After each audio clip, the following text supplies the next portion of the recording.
Este vídeo é o primeiro do tópico Modelos de Negócio e foca-se sobre os incumbentes.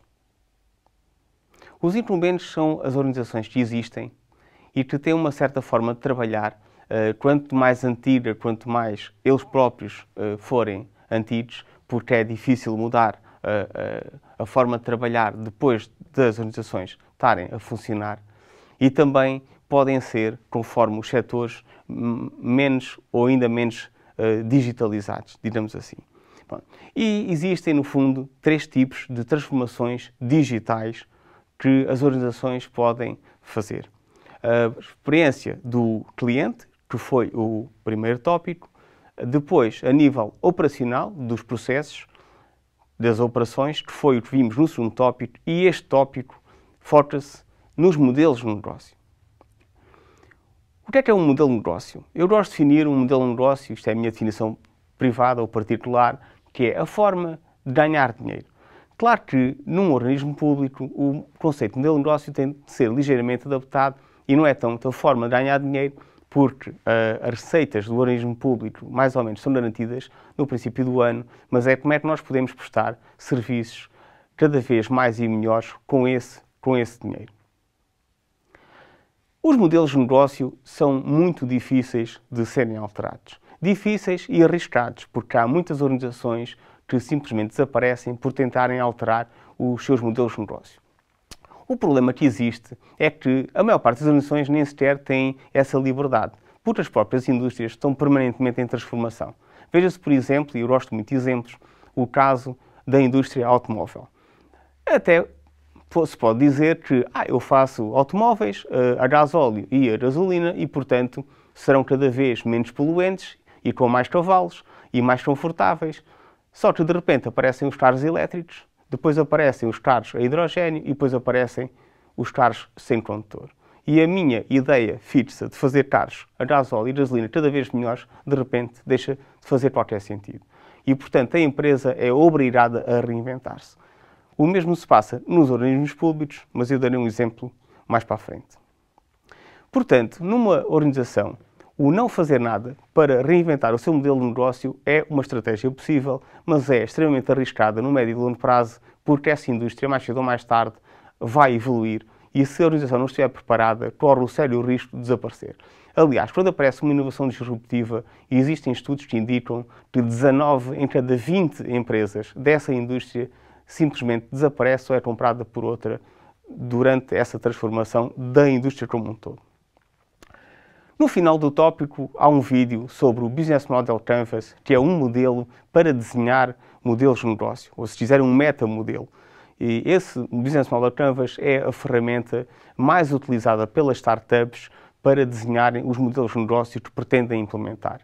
No entanto, também é benéfico para as organizações que existem aprenderem essas técnicas de startups para tentarem perceber qual é o seu modelo de negócio atual e como é que podem mudar o seu modelo de negócio. O caso de estudo dos táxis é muito interessante neste contexto, porque, tal como a indústria automóvel, os próprios táxis podiam pensar que tinham um negócio para todo o sempre. A verdade é que já havia táxis antes de haver automóveis. Basta ler os Maias e perceber que nos Maias também se apanhavam táxis, embora eram charretes puxadas por cavalos, e pagava-se pela viagem. Esse modelo de negócio depois foi atualizado para os automóveis, com um condutor, mas agora, com a Uber, corre o sério risco de ser alterado para todo o sempre. E vai ser alterado para todo o sempre porque o mundo não volta para trás, o mundo só anda para a frente. E o que aconteceu com a Uber? A Uber não se limitou, e isto é muito importante que as pessoas percebam, simplesmente a fornecer uma app que permita chamar um táxi.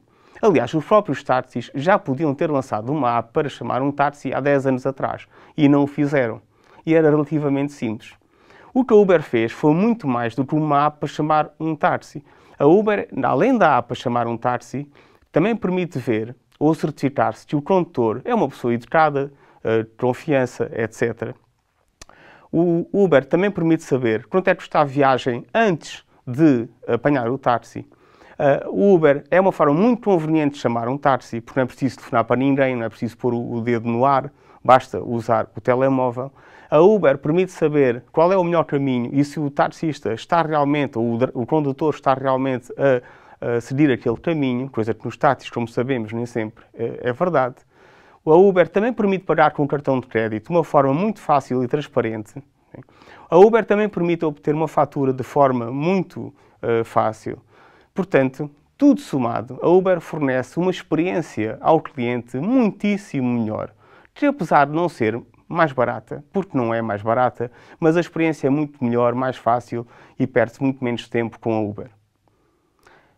E ainda nem sequer dei exemplos de funcionários mais sofisticadas da Uber que nem vale a pena. Mas além de tudo isto, não é? A Uber, por exemplo, ainda tem preços dinâmicos, coisa que os táxis também não têm. Em alturas de maior procura, a Uber sobe o preço para que haja sempre Ubers disponíveis para os seus condutores. Além disso, outras funcionalidades mais avançadas como esta, nomeadamente partilha de viagens, passam a ser possíveis a partir do momento em que a Uber sabe onde é que estão todos os seus carros e se estão ocupados ou não estão ocupados.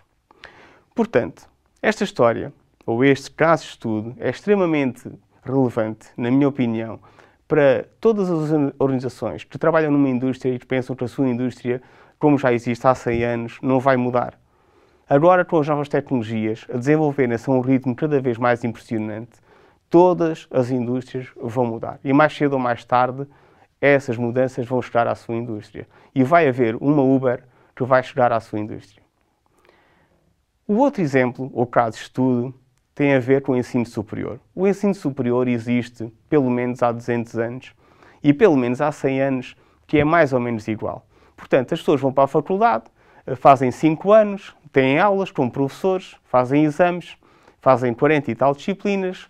Hoje em dia, uma tese de mestrado, antigamente era um trabalho final de curso, e depois obtêm um diploma e vão trabalhar.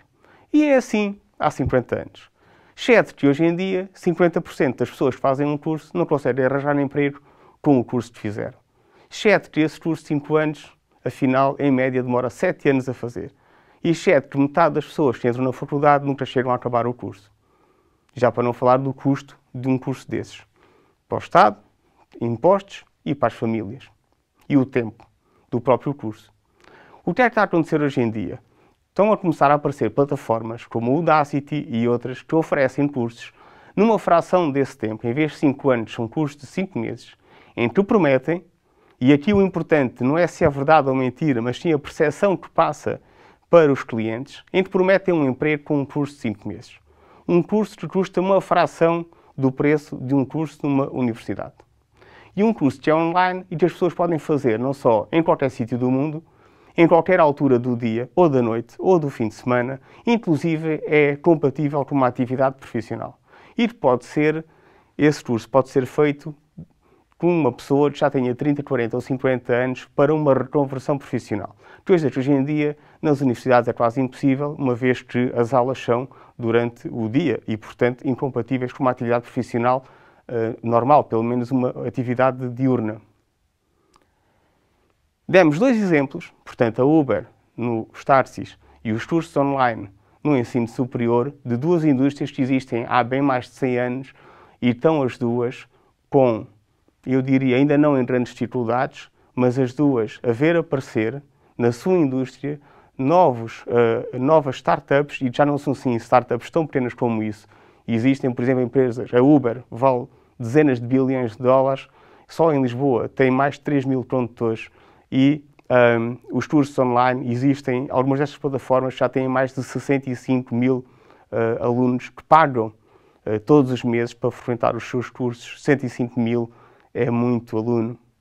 E estão a ver novos players entrar na sua indústria com novas propostas de valor para os seus clientes, que são uma verdadeira ameaça aos incumbentes, são aqueles que já existem. Que estes 2 exemplos sirvam para vocês refletirem no futuro das vossas organizações e no vosso próprio futuro, no impacto que as novas tecnologias estão a ter hoje em dia em todas as indústrias.